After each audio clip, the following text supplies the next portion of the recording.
Welcome back to Next Gen Console Watch, our show following the latest gaming hardware. I'm Damon Hadfield, and as always, I'm joined by Max Scoville, host of Podcast Beyond, and Ryan McCaffrey, host of Podcast Unlocked.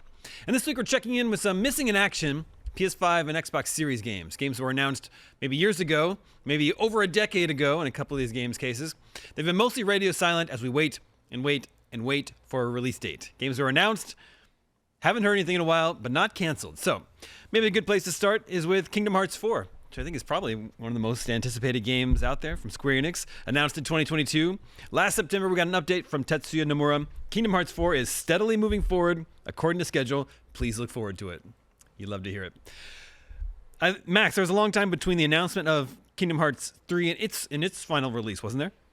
Yeah, no, that was, I think, announced in 2013 officially after being rumored in development for over a decade at that point. And then it finally came out in 2019. But they, Square puts out Kingdom Hearts games in between. There's always sort of side stories and spin-offs and stuff like that. I pulled it up.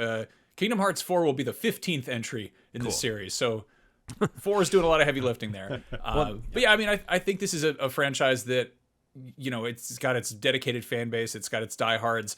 And Square obviously puts it up there with Final Fantasy, and it's probably got the added wrinkle of the Disney connection, obviously. So I feel like all of the decisions and complexities that go into making a big, huge AAA video game in a massive franchise like this are compacted further by the fact that it's a hybrid franchise with an entire, company's worth of intellectual properties. So maybe we'll see it sooner or later. I hope so. Kingdom Hearts fans, wish them the best. Hope you get your thing soon.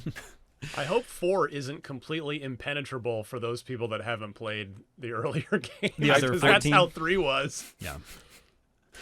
Well, so 4 years in development for Kingdom Hearts 4 so far. That's like on the shorter end of the development timeline for most of these. Maybe the shortest one, though, Ryan, is Gears of War E-Day. That was only announced 2 years ago, and we talked about whether or not we should even include it on this list, but it was announced in June 2024, and I don't think there have been any updates since then, at least not another showing or trailers or gameplay or anything. But obviously, this one's still coming, and we don't think it's too far away. Is that right, Ryan? Yeah, the Microsoft, I believe, on social media, Xbox had confirmed late, I think right about the Game Awards which Microsoft didn't show it in, and just reaffirmed that yes, this is coming out in 2026. And yeah, I mean, even though as you noted, Damon, it's only technically been announced just for a little over a year, less than 2 years now. It's been a while since the last Gears game. Gears 5 was 2019, and it left you kind of on a cliffhanger where you'd made this massive choice within the story of the game, and so we were just waiting years and years, and then they came out and decided to do a prequel, which I'm actually not mad about them just leaving the Gears 5 thing hanging, because a lot of people are pumped about a prequel because we get Delta Squad back, we get the original crew back to play with here. So it's just a question of where in 2026 this is going to land. Obviously, it's not going to be near November. Nothing's going to be near November. So is it going to be September, maybe October, potentially even August? But I think that's pretty much the window we can narrow into for Gears this year. Well, what an insane year Xbox is set up to have for releases with Forza Horizon 6, Fable, Gears E-Day apparently, and then also the Halo Combat. Right, Campaign Evolved. Campaign Evolved, that's what it is. And this year's Call of Duty, right? That's, right, this will be a big thing that as it is every year, but contending this year with an even bigger thing. Yeah. Well, there's another Xbox game that's been floating out there for even longer. That's State of Decay 3, right? Announced in 2020, shown in the 2024 Xbox showcase. What's going on with State of Decay 3? Well, the last we heard, which is really there's one little recent update, but for the most part, it's apparently been a bit of tough sledding here, which, I mean, a lot of games have tough sledding and we just don't hear about it. There was a report on this game that it was going through some trouble. They're sort of still trying to figure out exactly what they wanted to do for this third game. But hopefully it's on track now, and we are finally going to hear from it. There was an update from I believe it's Craig Duncan, the head of Xbox Studios, that said, yeah, that it is progressing, that it is making meaningful progress. But you can definitely rule out this year for State of Decay 3, because as you just noted, Damon, Xbox actually has a huge year. I mean, this is what we've been asking for them from a decade. We now have it. And that's of course, that's not to say that State of Decay is even ready. We don't know quite where it is, but I presume we will at least see it again and probably get an actual gameplay trailer. And maybe this year, but probably for sure next year, and then hopefully it'll follow suit with a release before too long. Whether that's actually next year remains to be seen. But yeah, it's this one's been a long time coming. Well, late last year we got the reveal of Star Wars: Fate of the Old Republic, spiritual successor to Knights of the Old Republic, from that game's director, Casey Hudson. But yeah, there is also that Knights of the Old Republic remake, which was revealed in September 2021. And then Saber Interactive took over development from Aspyr in 2022. I would be ready to call this one dead, vaporware at this point. But in December of 2025, we did get an update, although in a very roundabout way. So the latest update on this long in the works Star Wars Knights of the Old Republic remake comes from a GameFile report which pulls from court documents related to a false advertising lawsuit launched against Saber's Aspyr Media and Lucasfilm in 2023. In these court documents, Lucasfilm Games Vice President Douglas Riley says, "We're starting with the remake of KOTOR 1." And he's talking about how they're also doing a remake of KOTOR 2, but they're starting with 1. So I guess this is still happening. Max, what are the odds? What are the odds we ever play this remake? Oh, man. I want to believe it's going to happen just by the sheer force of will, but I also feel like no matter what comes out, it's going to disappoint because it's, this polished, upgraded, modern version of a game that people have, kind of deified in their heads, made it this be all end all. And there's definitely a possibility to make this, to remake this, and maybe it'll come out someday. But I feel like there's been so much development hell and so many troubles about it that it's, I'm skeptical. And then. Yeah. Ryan, you're a fan of KOTOR, right? Huge fan. It's my favorite RPG ever. Yeah. And I'm one of those people that deifies it, Max, because and to your point, though, this is a game, this remake, if it ever comes out, you're talking about following a game that is not only incredibly revered as one of the best RPGs ever, but it was itself a AAA BioWare release with BioWare at the top of their game. So if you're going to remake this, Saber, they've made games with good sized budgets before, but they're going to have to bring a massive budget to the table just to get the production value up for this to have any chance of not feeling disappointing. To your exact point. If this ends up coming out as a sort of AA feeling, you're right. It's just the odds of this disappointing are so high compared to the odds of it being actually amazing, which is what this game deserves. Vampire the Masquerade Bloodlines 2 comes to mind as just this long-awaited kind of follow-up to something that was beloved when it came out 20 years ago or so. And then, people build up in their heads what they want to see, and if a game comes out that isn't even close to that, it's rough. That's a and don't forget this. Allegedly, who knows where it's going to be when it finally gets to the finish line, if it makes it. Supposedly a PS5 exclusive.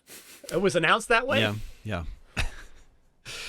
Well, we shall see. KOTOR remake is not the only Star Wars game that's floating around out there. There's also Star Wars Eclipse from wait, what's this developer? Quantic Dream. You got okay, I got it. It was announced December 2021.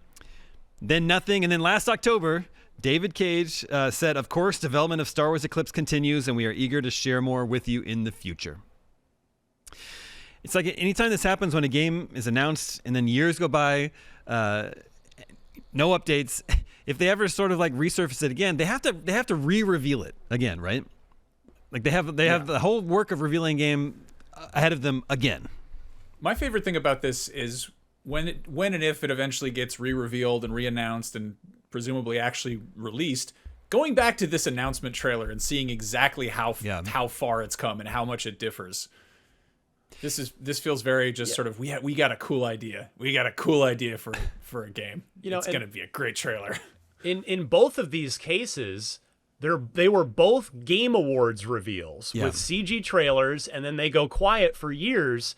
So certainly the Game Awards wins in that situation, right? They get the big trailer and millions of views, but then I would argue whether are gamers really benefiting from that approach to announcing and marketing the game, and really are the developers and publishers even benefiting from that way? I mean, I don't know. I don't know the answer because we're still waiting on those games, but it is kind of an interesting parallel between those two. They've both followed the same strategy thus far. It is worth noting that, when we get a CG trailer at a big, either a Game Awards or even a PlayStation State of Play, something like that, very often that little teaser CGI trailer is all that exists of the game at that point, right? And there's good evidence to suggest exactly that for Fate of the Old Republic. Yeah, that team is pretty early on, and it had only been formed 6 months before that trailer. Right. It's a tough. It's sort of a, I don't know. I feel like it almost puts undue pressure, unfair pressure on the developer who's just trying to figure out what the game is. I'll say one thing about Star Wars games that get trailers that never materialize or haven't materialized yet is that it's a slight improvement over Lucasfilm announcing Star Wars movies that then never come out, because at least you get to look at something. Remember Star Wars 1313? Yeah. It looks good. Okay, let's go back even farther. 8 years now to 2018 when Elder Scrolls 6 was revealed at Bethesda's E3 press conference. 2018, here we are in 2026, nowhere near that game being released. I mean, case in point, that short little flyover of the world, and then the slow reveal of the Elder Scrolls 6 logo. This is all that existed of this game at this time, right? Yeah, I mean, because at 2018 they were early on in Starfield. Yeah. I don't think maybe they decided where the location within Cyrodiil was going to be for Elder Scrolls 6. That might be about the extent of it, but yeah, I mean this one is a little more forgivable. Although I don't know if in hindsight, again, if it's really made much of a difference. And what I mean by that is, it was just this is back when Bethesda did their own E3 showcases, and just every year, everybody be like, "Where's Elder Scrolls 6? Where's Elder Scrolls 6?" And so they finally just formally announced it with this little CG teaser to get people off their backs. But now we're 6 years past that. No, more than that. 8 years. Yeah. Coming up on 8 years since that teaser.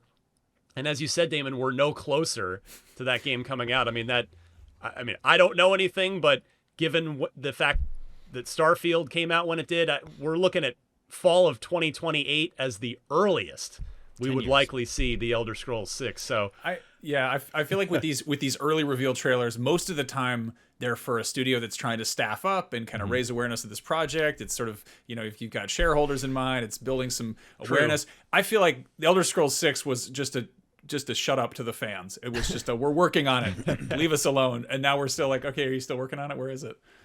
Well, 2028 would be 17 years after Skyrim was released. The good news is Don't they say are that. That working on it now, which they weren't in 2018. So they are working on it. That's the optimistic way to look at this. Okay. Here's an odd one. Do either of you remember this game, Little Devil Inside? Mm-hmm. Max, was this supposed to be a PlayStation exclusive at some point?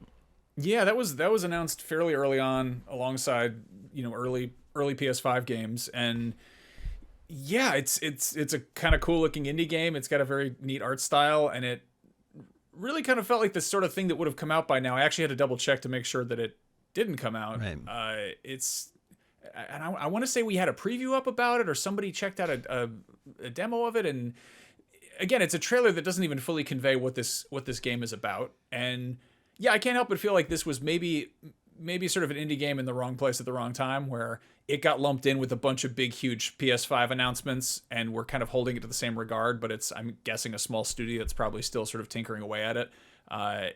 You got here, it was a Kickstarter. Darling. It was, yeah. So a lot of people are wondering where the game that they paid for is. The official description of this is a 3D action adventure RPG where you're thrown into a surreal setting with men, creatures, and monsters to interact with, learn, and hunt. And it looks cool, but the first trailer that IGN published for this was in 2015. So over 10 years ago. A GameScoop headline from 2022, 10 release dates we're still waiting for, and Little Devil Inside was one of those 10. That was 2022. They gave an update on their Kickstarter in February of 2024, basically saying, we've had a lot of troubles, but we've rescoped the game and we are still working on it. But man, whoever helped kickstart this game has been waiting quite some time. I'm going to be honest. I don't remember this at all. Yeah. It looks interesting, though. It does look interesting. But not canceled, announced, just floating out there, missing in action. What about Ark 2? Revealed in December of 2020, which probably also means it's another Game Awards reveal. In December 2023, we got a headline that Ark 2 was still on track for late 2024. Obviously, that didn't happen.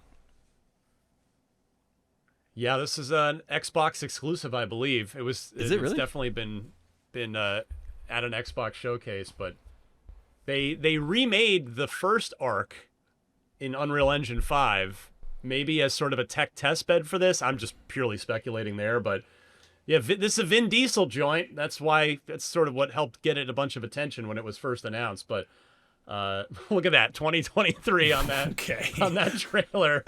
That in and of itself, that's a cave painting now. 2023. That's how long ago that was. But yeah, this one. Again, you can probably rule it out for this year as far as Microsoft is concerned, because they've got a million other big things shipping in 26. So maybe next year? Question mark. What? Okay, so I just had to look it up. Fast 9 was in 2021. So which is out first, Ark 2 or the next Fast and the Furious movie? Stay tuned to find out. This one is a little bit more puzzling. Mina the Hollower from Yacht Club Games was supposed to be out last Halloween. This is their sort of pixel art take on Link's Awakening, and it looks great. And the funny thing was that it had a demo out. Lots of people played the demo. It seemed like it was great. But then in maybe a month before release, they just delayed it indefinitely. So I don't know. That's not a good sign. Max, what's going on with Mina the Hollower? I mean, it's the first Yacht Club's game that doesn't have Shovel Knight in the title, but it's still about digging. You still have a shovel. Don't worry about it. You can still dig under the ground there. Yeah, it is odd to see a game so close to release suddenly pump the brakes like that. And I wonder if they just got reception to the demo that just didn't quite land right, or if they just saw something internally that they were like, we want to make this a different experience. Yeah, I mean, they have the luxury of being able to take that time, and people love their games. This one looks especially awesome. Yeah. And yeah, I mean, I think this is going to have a similar sort of hype around it to Hollow Knight. Maybe not quite the same level, but it's a very established indie team. It's not like a team that you've never heard of that you backed to Kickstarter ages ago. It's like these guys, they'll get it together. I'm not worried about that. But again, it seems very much like a when it's ready type of situation. Yeah, this is one I'm definitely rooting for. Now, there's a couple Ubisoft games we should mention. There's, of course, the forever in development Beyond Good and Evil 2, which is just baffling. It's just insane. Like, there's no way that this game ends up being finished and comes out and then recoups its development cost. Ryan, am I off on that one? No, you're not off at all. Michel Ancel retired years ago at this point.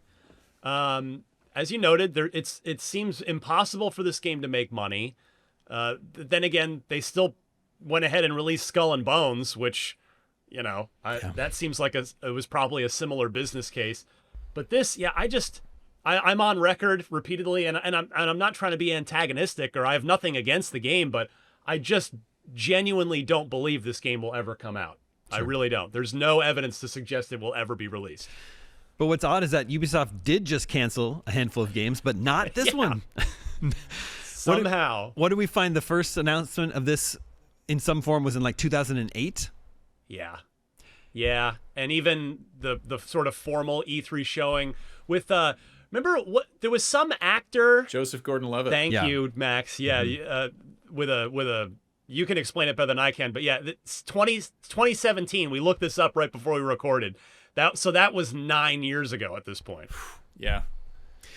His whole involvement was he had some like social media platform type thing that was about people sharing, creative endeavors, music, art, and stuff like that. And so they were sort of like, we're kind of crowdsourcing some of this game. And everyone's like, what if you paid people more? Like, we have to make the game for you. Yeah, I think that kind of backfired. No, this is kind of the new Duke Nukem Forever, isn't it? Like, it's just maybe it'll come out. I don't know. It is again. We talked about this recently, but it's absolutely wild to me that Ubisoft looked at this next to Prince of Persia remake, and they were like, remake of a beloved game that is a proven concept that has a finite or a defined structure. Yep. Let's pull the plug on that. Let's just throw more money at this thing, which no one knows what it is. A sequel to a cult classic that wasn't a huge hit, that seems to be just huge and formless and hard to grasp what the actual genre is. Yeah, it's completely insane. If Tencent does get like complete actual control of Ubisoft, I will bet $50 that this game is one of the first things that they kill.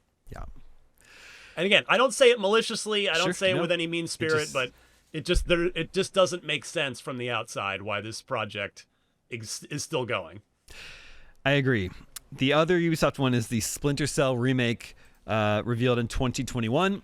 Also not one of the recent games, at least not a named game that was canceled. There were several games that were not named. Ryan, how do you feel about this one? Well, the director left and then they just rehired him. Weirdly, that actually seems like a good sign to me. Like, that seems like Ubisoft admitting that the direction that they were going after this director left wasn't working, so they've brought him back. I have heard not great things about this, sort of through the grapevine. I'm not going to speak out of school here, but I hope it's on track now. We've never even had a trailer, but it was officially announced in a Ubisoft blog post in December of 2021, as you noted, Damon. We got three pieces of concept art and just a blog post saying, yes, we're remaking this using our Anvil engine. The originals were on Unreal Engine.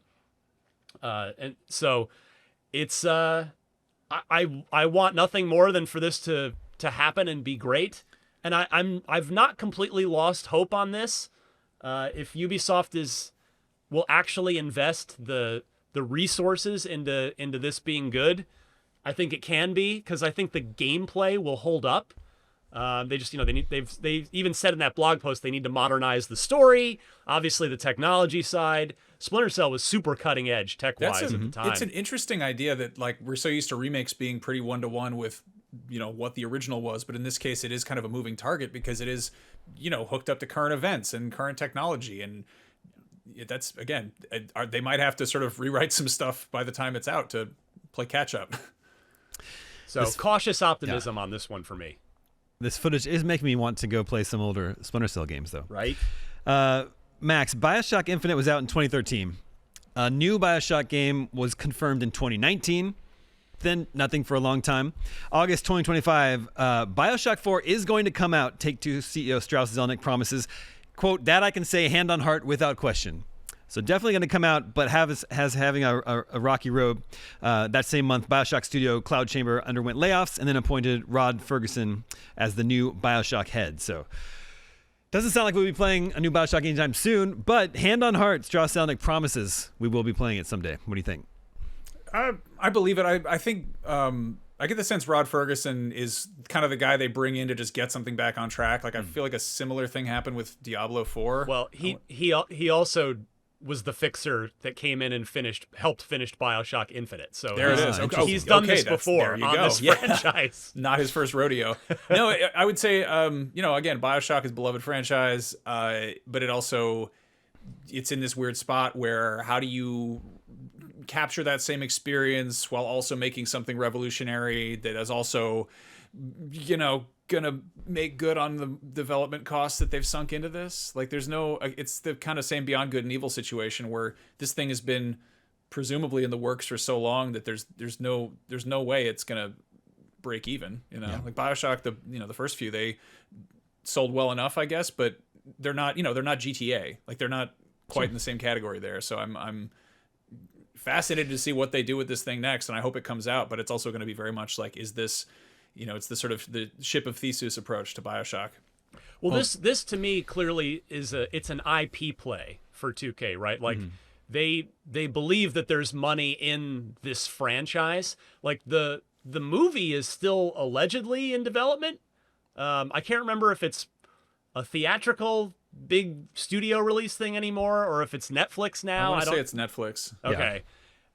So yeah, I suspect they're willing to pour money into this because they do think that long term that BioShock's viable, even if this one like you said, Max, there's probably no way it'll recoup its money. Well, speaking of BioShock games that need help getting across the finish line, there's also Judas, which is from former BioShock lead Ken Levine. After Infinite was released in 2013, he left Irrational and then formed a new studio. What's that studio called? Is it like... Well, he it's sort of weird. They laid off most of Irrational. Right. And Ghost then Story, they ended that's up right. changing the name of the studio from the like small group of veteran people that were left to Campfire, and then now it's Ghost Story Games. Right. So that's who they are now, and it's a relatively small team, meaning compared to the size of, say, the BioShock Infinite team was. And yeah, it's been over a decade. I played this game This is Judas. that we're seeing almost 2 years ago now, Damon. here. Oh, wow. And it worked. Like, it was the concept of the narrative Lego thing. Like, I could see it. I could see it was working. Like, it was definitely not done at the time that I played it, but it is real. It is playable. I can confirm that much. And it plays as a spiritual successor to BioShock? Is that accurate? Absolutely. Okay. Yeah, definitely. Well, so probably we've got, more than one BioShock-like in development at the moment. So that's our list. I think what becomes apparent, I think one interesting detail here is only one of these games is Japanese. I think they seem, Japanese publishers like Square Enix and Capcom seem to have figured out modern game development a little better. They're just a little bit more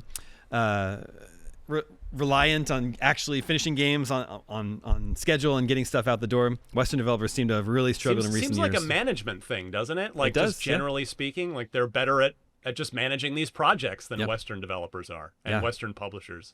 They're announcing games too early, and then the games are taking too long to make. They've got to figure it out. They've got to get that 5 to 10 year development cycle back down to like 2 to 3. We have a second discussion topic this week. The next generation Xbox could launch in 2027. So AMD CEO Lisa Su has referenced a potential 2027 launch for Microsoft's next generation Xbox console during a company earnings call today. And this is reported by PC Mag. The quote, from a product standpoint, Valve is on track to begin shipping its AMD-powered Steam machine early this year, and development of Microsoft's next-gen Xbox featuring an AMD semi-custom SoC is progressing well to support a launch in 2027. So, little less than 2 years away, if accurate. Ryan, what do you make of that? The key part of that, first of all, this is not like some slip of the tongue. Like, she clearly intended to say this. So Microsoft probably wants this out there. Otherwise, she would not have said it. And so that's number one. Number two, the key phrase there is support a launch in 2027.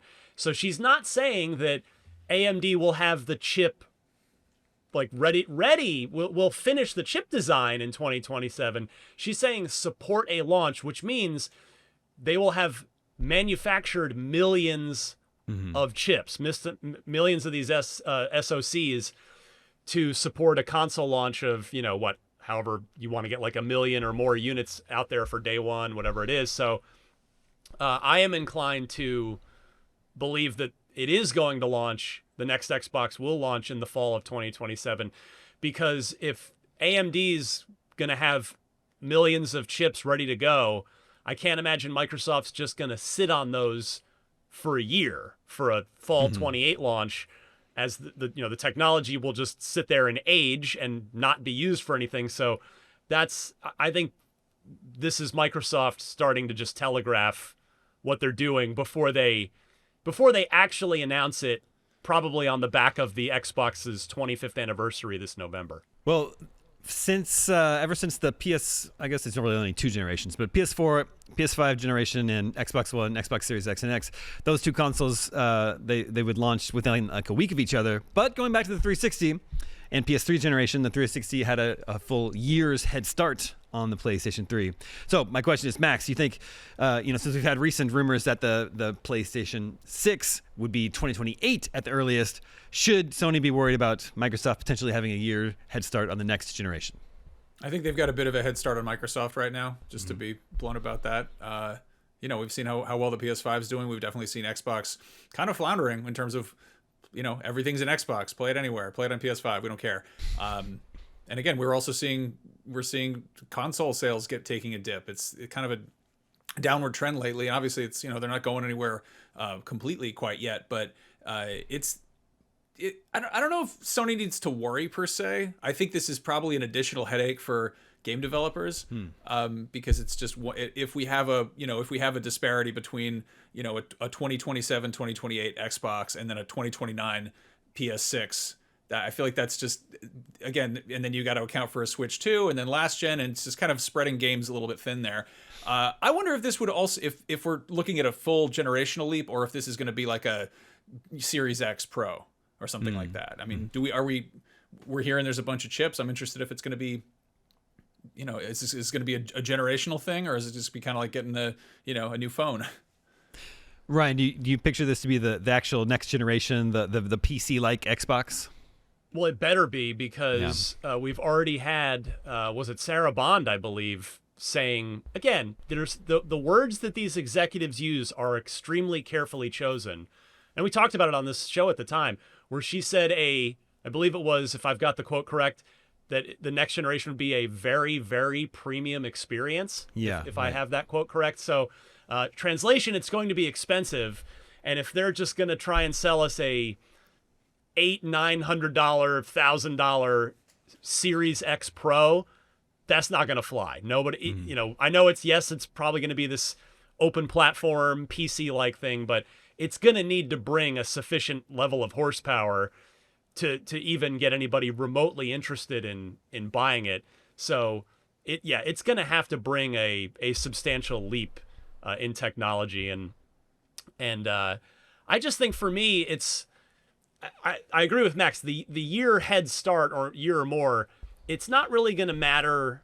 Like, it won't be an advantage for Microsoft the way that the 360's head start proved to very much be an advantage over the PS3, but it's a chance for Microsoft to redefine their brand, basically, and try to, quite frankly, revive their brand without the shadow of the PlayStation 6 immediately there, of like, oh, well, we need to compete with this because it's launching in the same month we are. Like, they'll maybe get a little bit of time just by themselves in the sun to try and rekindle the enthusiasm for the brand through this.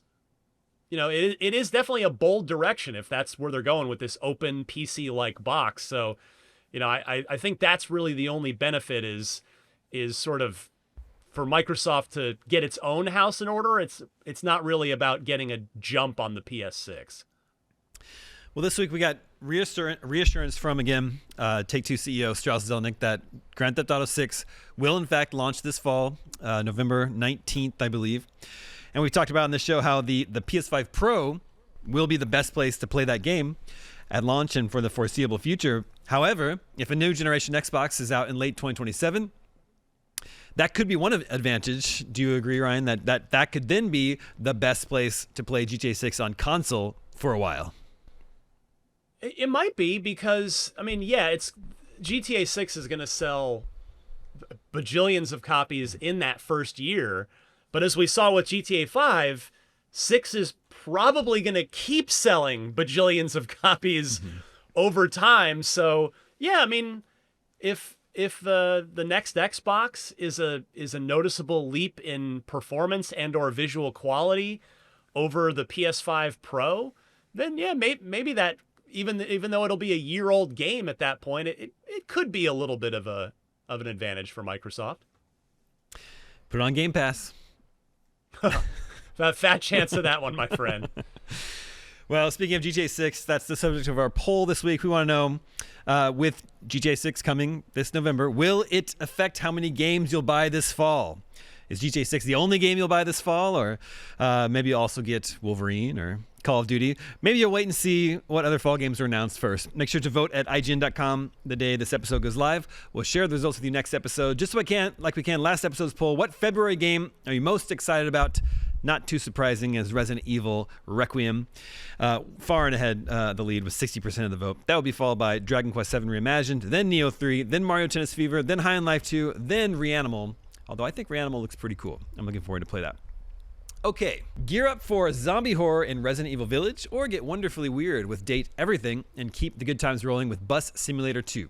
Head over to Humble. Right now you can get Humble Choice for just $14.99 and score a curated bundle of PC games for February, including Resident Evil Village, Date Everything, Core Keeper, Starvaders, SteamWorld Build, Squirrel with a Gun, Bus Simulator 21, and Big Helmet Heroes. This month's choice supports InPower, a charity whose mission is to move people from poverty through tech skills, training, and quality job placement. Head to humblebundle.com to start playing today and support a good cause. And that's our show. Thank you to both Max and Ryan. Thank you to the cool background that just popped up behind me. Thank you to Jover and everyone working behind the scenes to make this show possible. My name is Damon, and we'll be back next week with more of the latest gaming hardware. We'll see you then.